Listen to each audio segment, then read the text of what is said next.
HIV neg for same, DDF. Am I clean? You're dirty and I don't want to be with you. I'm just not into that. I'm a pause monster and I should just kill myself.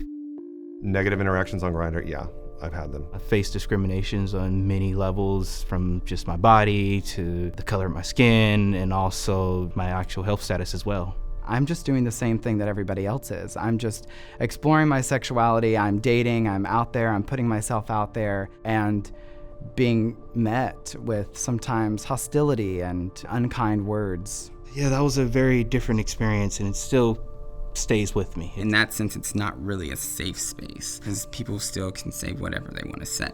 It makes me feel like you're trying to exclude a whole group of people, and it's not fair for someone who is living with HIV not to be able to find the same things as someone who is negative. You know, there was a time when people were dying of this disease on a daily basis. It was in December of 1998 when I got sick. Later that year, Mark got sick. So I called him on my way back in town and I said, hey, I'm on my way back in town. You know, I was wanting to know if I could come by and see you. And I walked in and he was in his living room in a hospital bed because he had come home to hospice and die. Having lived with it for 14 years, the access of information has grown incrementally. It doesn't mean that we're not going to immediately heal from like the 3.5 decades worth of trauma that our community has endured. When I saw what was happening, I immediately dropped out of school again, and I took care of him the last month of his life. I was 25 when he died. I don't think anyone at the age of 25 should have to bury a lover or partner or someone they care about because of a disease, and I didn't know what to do. I chalk it up to their youth and just not having that education. There's more to it than what people may think. It's a lot more to it if you just listen. For us and those people who have been there and have gotten through this, every time that someone says that you're dirty, it hurts.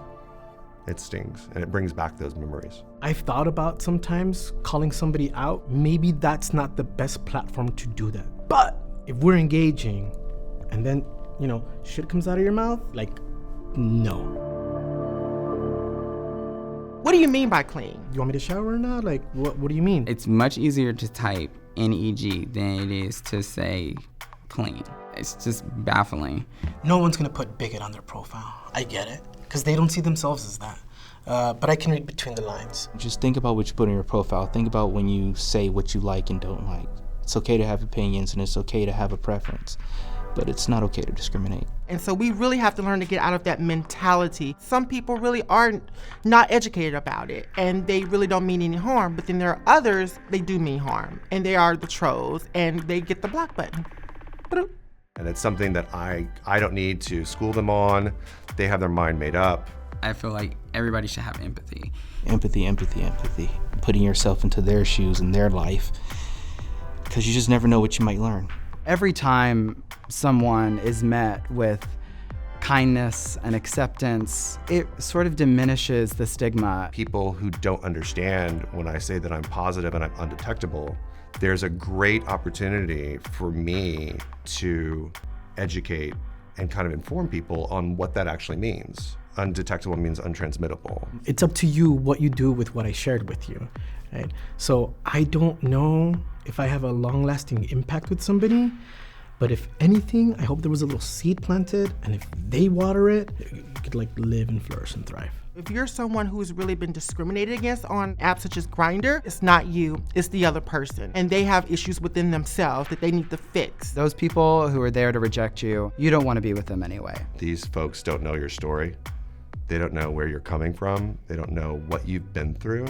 Discrimination, it happens, yes. Do you have to tolerate it? Absolutely not. Stand in your convictions, stand in who you are, and be proud. Just be nice. Try to treat each other with a little bit more respect. If we can just meet people with kindness, then we'll live in a better space. The thing is that you're still here, and you have a community around here who loves you just the way you are.